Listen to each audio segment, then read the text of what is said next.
Good afternoon, everyone, and welcome to the Sarpy County Board of Equalization meeting. Today's December 6th, 2022. It's 3:02 p.m. A copy of the Nebraska Open Meeting Act rules are on the north wall of the boardroom. And in attendance today, we have all 5 commissioners, our county administrator, Dan Hoynes, and our deputy county clerk and register of deeds, Renee Landsman. I saw Dan Pittman, our county assessor, here as well. If you would, silence your phones and let's stand for the Pledge of Allegiance. I pledge allegiance to the flag of the United States of America and to the republic for which it stands, one nation, under God, indivisible, with liberty and justice for all.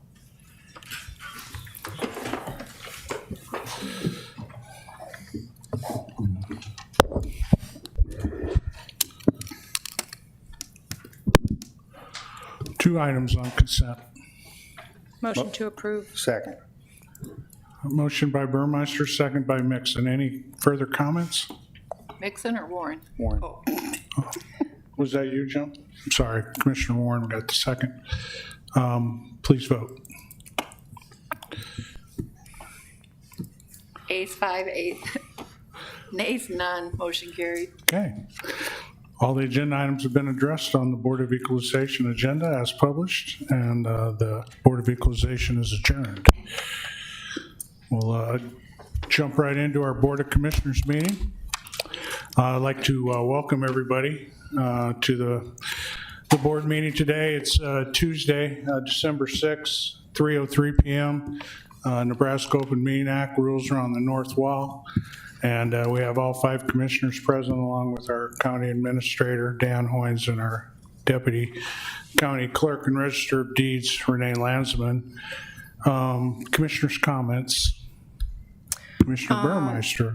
Just a quick note of thoughts and prayers to the family of Lisa Gu, a longtime Bellevue resident, passed away of cancer.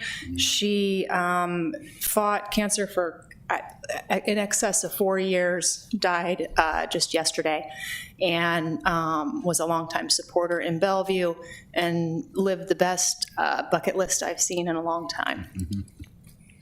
Thank you. Prayers to the family. No comments, thank you. No comments. Do you have anything, Dan? Nothing, sir.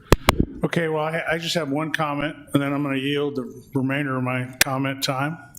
After that, to our Deputy Election Commissioner, Michelle Boylan. But my comment is a reminder, not really a comment, that tomorrow at 3 o'clock at the Omaha National Cemetery, there's going to be a special ceremony unveiling a new sheriff car. And I think it's going to be a great event. So, and then the weather's supposed to be 48 and sunny. So it's a good sign. So if you have time, please try to find your way out to the cemetery tomorrow for that event and support our sheriff's office. And now I'd like to yield my remainder of my time to Michelle Boylan. I called Emily Ethington a few weeks ago and asked her if she would just kind of come up and give us a quick recap or summary of the recent election and their perspective on how things went, what went well and what didn't. So, Michelle, the floor is yours.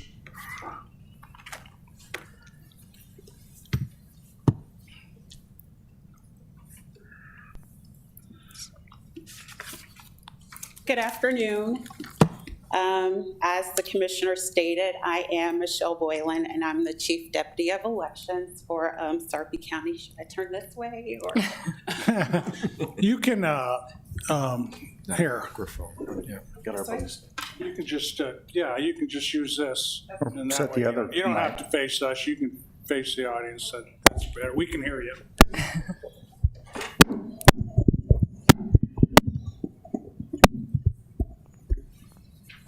So as I stated earlier, I'm Michelle Boylan. I'm the Chief Deputy of Elections for Sarpy County. It is with great honor that I stand before you today. On behalf of our Election Commissioner, Emily Ethington, I'd like to thank Commissioner Kelly and the other county commissioners for inviting us here today to brief you on the 2022 general election.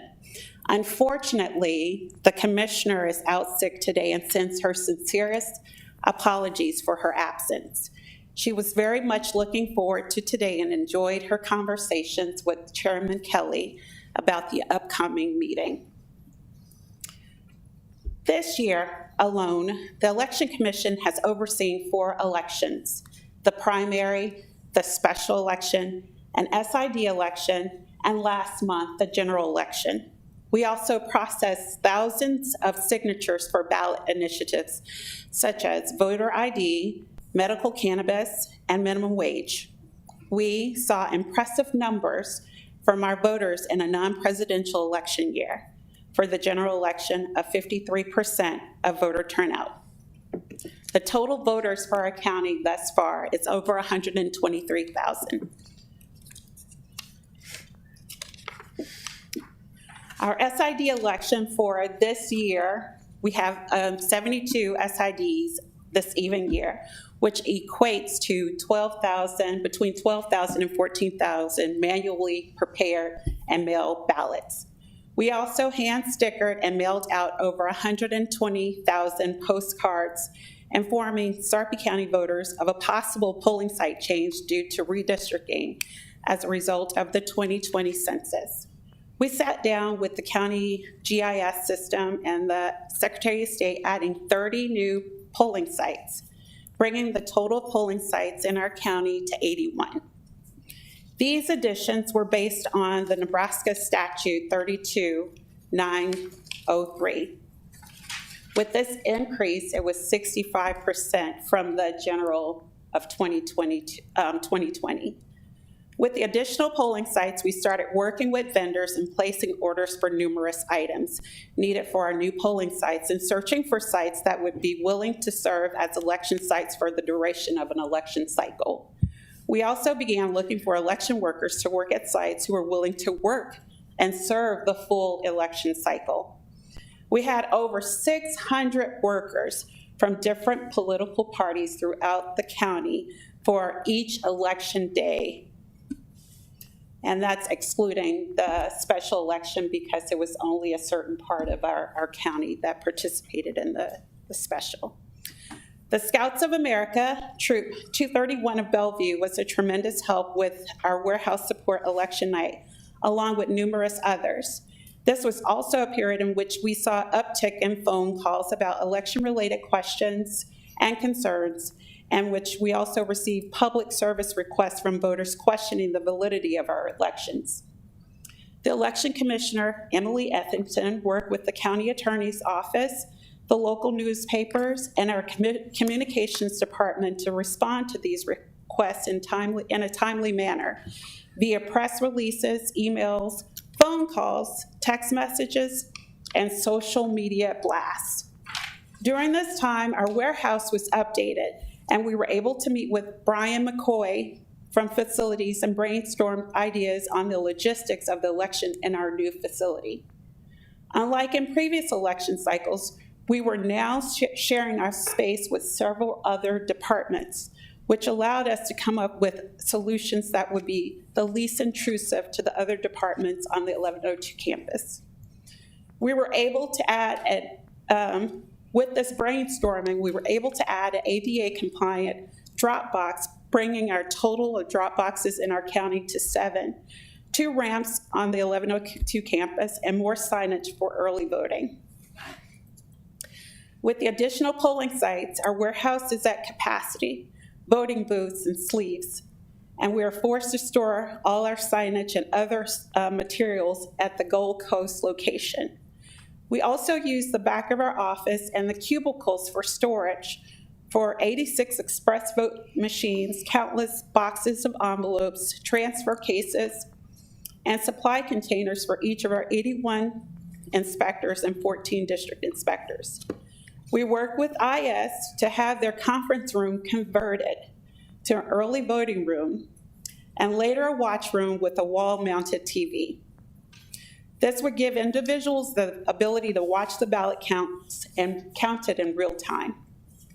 IS also allows us to transport election equipment and on flatbed carts through their space for our precinct inspectors on the Monday before election, their supplies.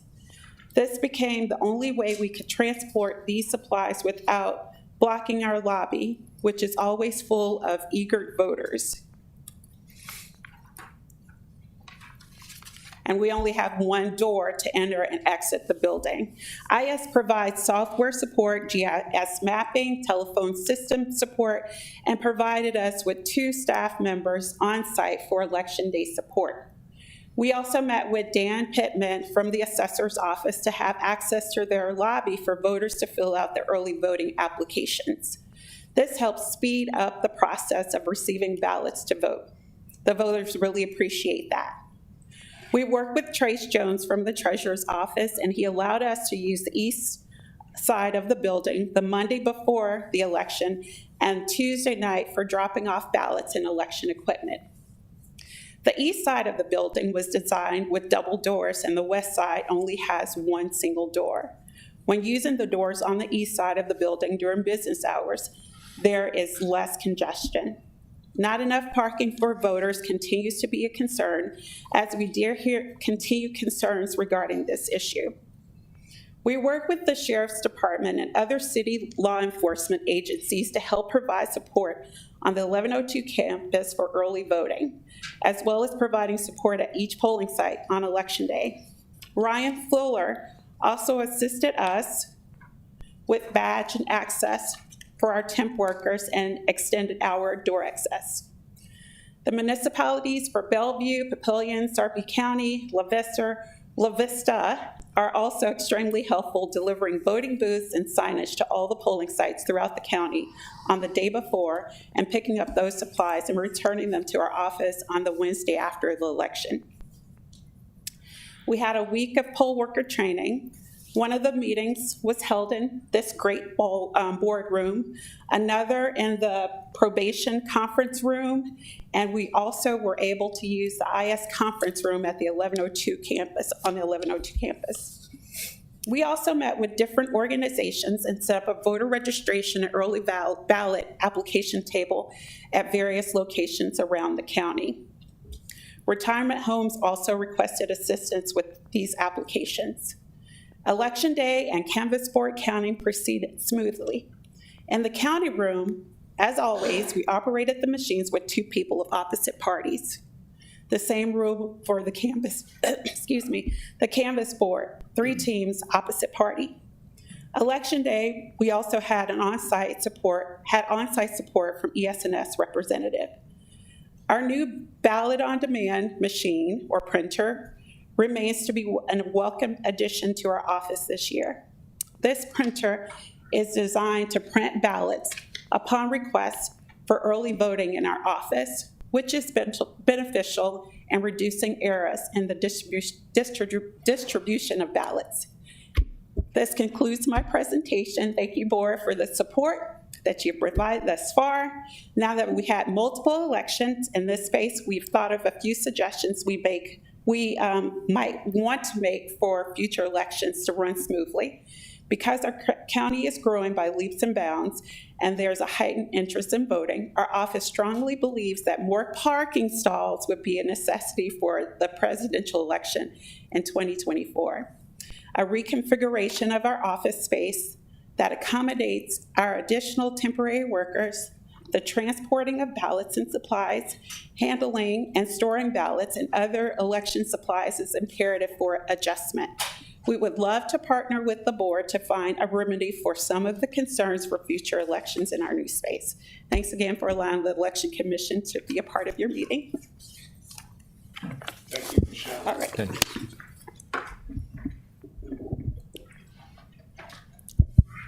Thank you. Appreciate you taking time out of your busy day to come up and give us that rundown, and look forward to discussions in the future for how we can improve your operation.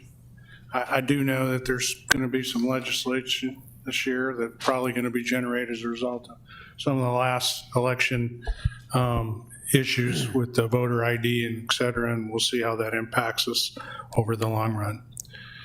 Okay, that brings us to the consent agenda. We have seven items on the consent agenda.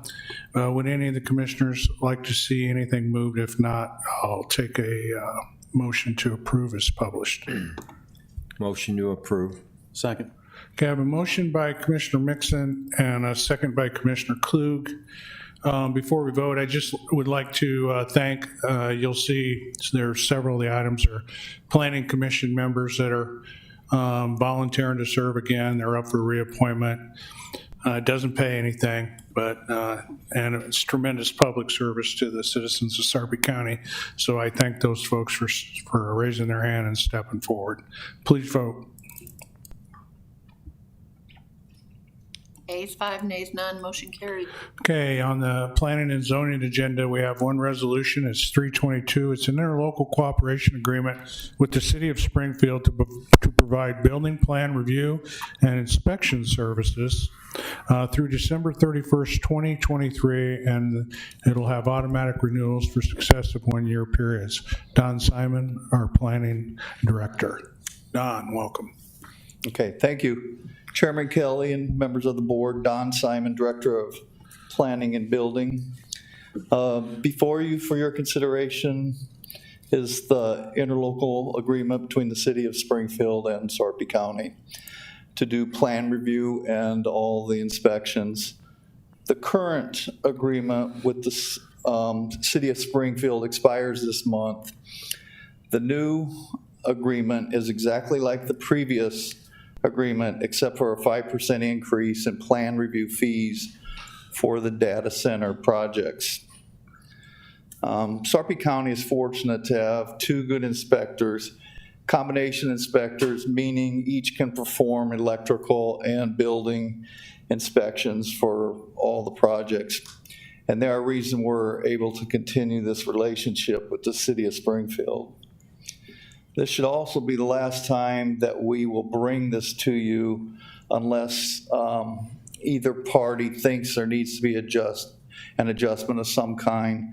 It will expire and automatically renew each year on December 31st. The fiscal impact for this interlocal agreement is $500,000 or 65% of our operating budget. Even without the data center, Springfield would bring $70,000 or 10% of the operating budget. So as planning and building director, we would recommend the approval. Any questions? Questions for Don? So Dawn, it automatically renews every year, and if, for instance, the cost to do it goes up, you can not renew and then change it at that point? Is that how it works? The cost percentage of what we get, if the cost goes up, we'll get that percentage. Okay. So that cost will exceed. Springfield has to adopt our codes and our fees. But there shouldn't be an issue with fees because there is an agreement with the fees or their estimated value. Their estimated value is always higher than the fees that we would calculate for that permit. And that's due to the equipment they have inside there. Thanks. Any other questions? Motion, please. Motion to approve. Second. Okay, I have a motion by Commissioner Warren, a second by Commissioner Klug to approve Resolution 322. Any further comments? The only comment I make is this is a good example of how government can work together. A city as well as the county that's a benefit for us and provides a good services to our residents in Springfield. We thank them for their business.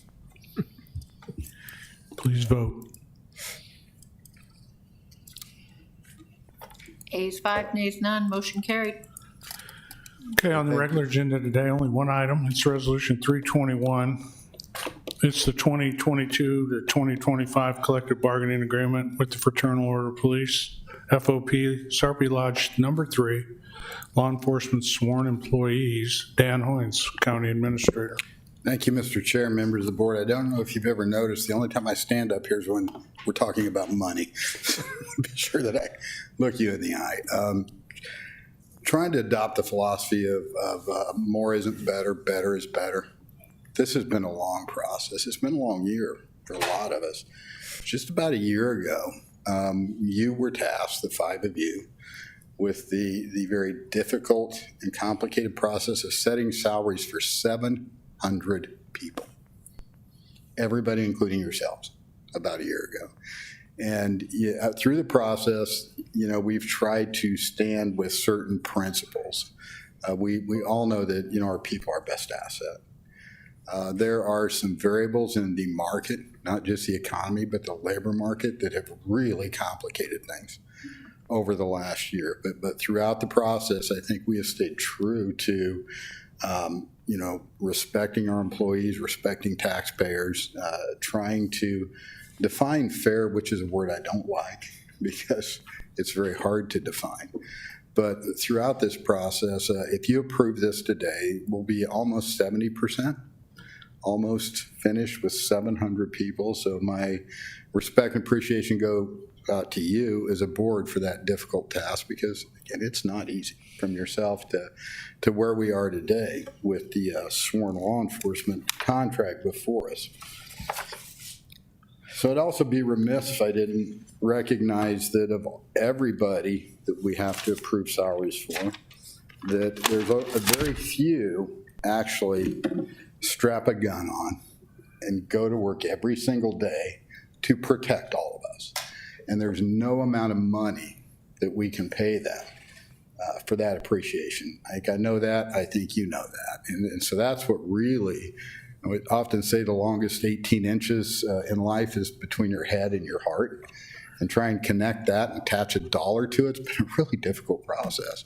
But again, our process is, we've tried to look at multiple markets to stay competitive and to be a good steward of taxpayer money. And I think, I've been involved in negotiations for too many years to admit at this point.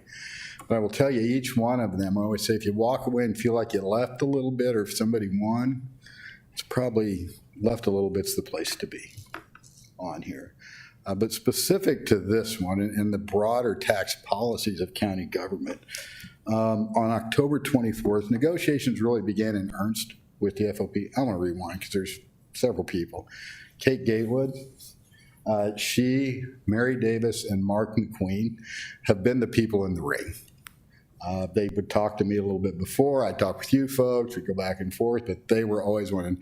My guess is that Kate probably literally has hundreds of hours in this process, over probably thousands. If you think about 2008 is a full year. So Kate, genuinely appreciate it, and putting up with me. I know that's not in your job description, but you do it very well. So, and Mary Davis, our HR director, she always strikes the right balance of appreciating, being a good listener, but doing what's legal, what's right, what's in the interest. She's been involved. Mark couldn't be here today. He's been the guy in the ring. He's been the guy, chief negotiator in the process. It's the first time I've worked with Mark, and I will tell you, I genuinely I respected him before. I have more respect for him now. And there, he's very knowledgeable. His approach, I genuinely appreciate it. And then again, the FOP, the other side. I saw a couple in there. My back turned to me. I think Matt Brawl in there, and Tori, Sheriff Davis, Jake, who's going back to the dark side a month or so in there, but he actually stepped out of it. But all those people and strapping the gun on me come in. So now to the details of this sworn. For a long time here over this process, we were trying to balance this taxpayer interest with 443. That's a pretty decent raise. But then we had to plug the variables into retention, recruitment, all kinds of things.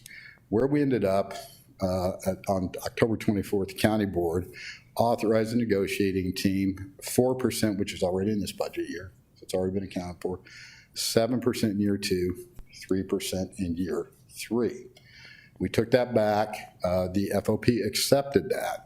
Also important in the conversation, and the economic impact of the additional increase. For the record, and be sure that I'm articulating this above the 443. Over 3 years is 660,000 and change to go to the 7% and 3. Prior, at the beginning in June, the negotiating team has authorized a pot of funds to negotiate additional benefits.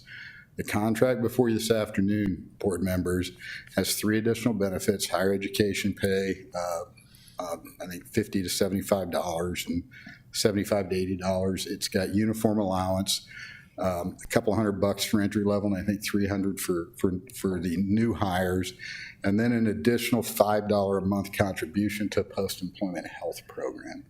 Those were actually negotiated and either offered or tentatively agreed before the 1024, what we refer to as our last best and final. The cost of those is $286,000, and I and the negotiating team would respectfully agree, think we need to honor those good faith negotiating credibility and frankly competitive in the market, and they deserve it. So it is a little bit higher than where we were at with our LBO in there, but it's certainly, I did the math on it. It rounds at $7,960 per month, the additional benefits. That's about $75 per employee per month, or about $2.50 a day for each of the 105 sworn. And I think it's well worth it. So again, a little bit beyond where the formal authority went, but again, it was before we got to the 7% and got there. So would respectfully ask that you approve the entire package in the contract for 3 years. Would ask your support, can answer any questions you may have on it.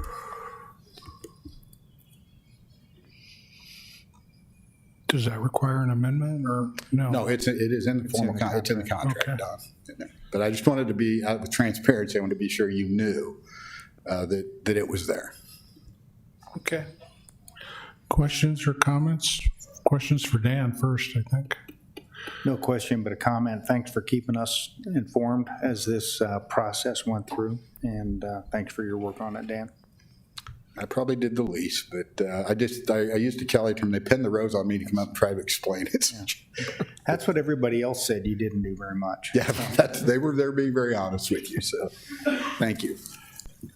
Comments? Just thanks to the whole team, to Kate and Mary and Dan, everybody that worked on it. Really appreciate it, and to the FOP for talking things through. We appreciate it. I would simply echo Commissioner Burmeister's comments. It was a long haul, and Mary and Kate did a fantastic job. It was a heavy lift, and we really appreciate all your effort and time in getting us where we're at today.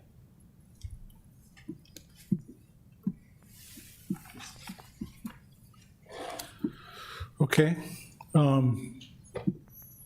Motion? Motion to, go ahead. Please. Motion to approve. Second. Okay, I have a motion by Burmeister and a second by Commissioner Klug. Comments, Commissioner Mixon? None?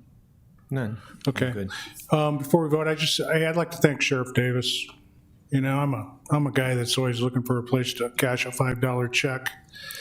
But, and I always take labor negotiations that way too.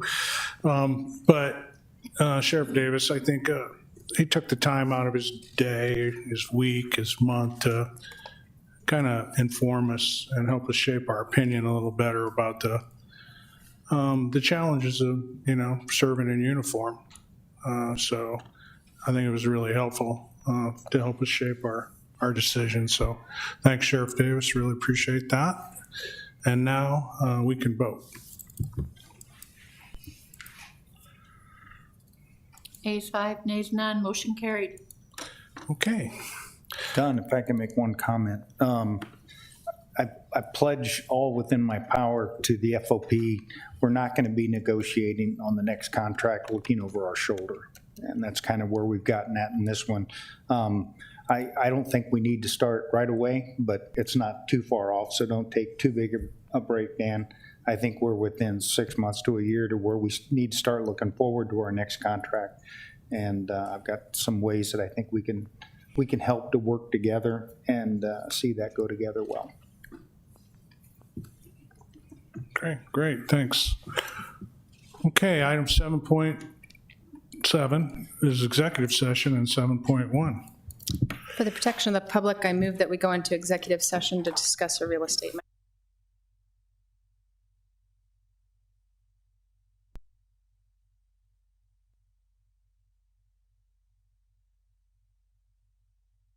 It's now 4:10. At 3:32, we went in executive session, and that is where our discussion was restricted to real estate. Need a motion to return to the regular session. So moved. Second. Motion by Mixon, second by Klug. Any discussion? Please vote. Ayes 5, nays none, motion carried. Okay. All agenda items having been addressed as published, the Board of Commissioners is adjourned. Thank you for coming.